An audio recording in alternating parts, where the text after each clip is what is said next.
Today's question comes from Kunal Pradhan, and I'm from Eastern Kentucky, so I apologize that I'm horrible with names sometimes.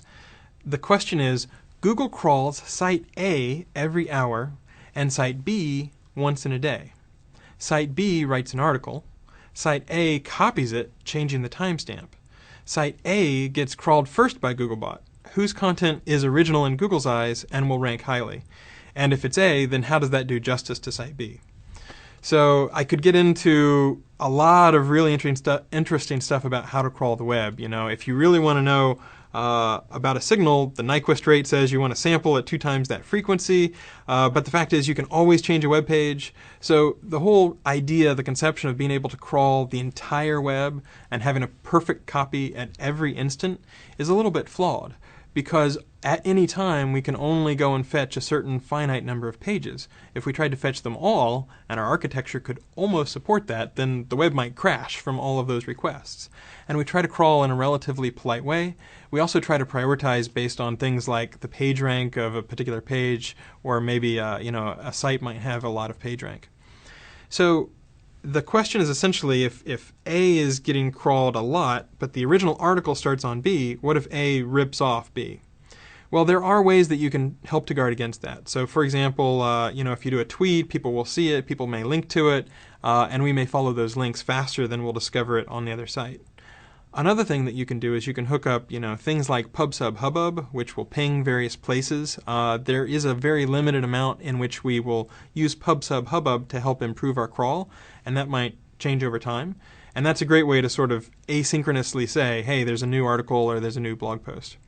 But let's go ahead and play with this hypothetical scenario. If A has copied your article and changed the timestamp, that's a little bit deceptive. It's as if they are claiming that they have written it. So you can do a couple things. Number one, if you are the author of that article, you can always do what's known as a Digital Millennium Copyright Act sort of notice, where you send in this DMCA request, and you can find the information at google.com/dmca.html. And basically what you're saying is, this site copied me, but I'm the original author. So this site can either counter-notify, which means they dispute that. They say, I wrote this page, which has some penalties to it if they're lying, or they can not dispute it and the stuff disappears off of the other site. So if someone's ripping you off, you can always do a DMCA notice. You can also, for example, if it's an auto-generated site and they're ripping off or scraping a bunch of people, you can also do a spam report, because that's not a high-quality site. That's not the sort of thing that we want to have within our index. But let's just play it all the way out to the corner case. It is in theory possible that we will find an article on one site before we find it on the other site.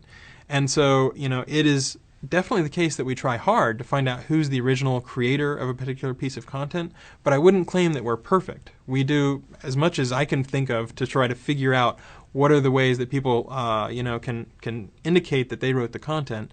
And in fact, in Google News, we just introduced a couple new tags almost as an experiment to see how well it works, to sort of say, here's the original author of this content.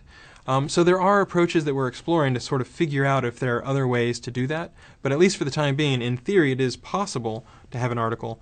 In practice, it tends to not happen that often, and you do have ways that you can get around that, or ways that you can take action, from a DMCA request all the way up to a spam report. Hope that helps.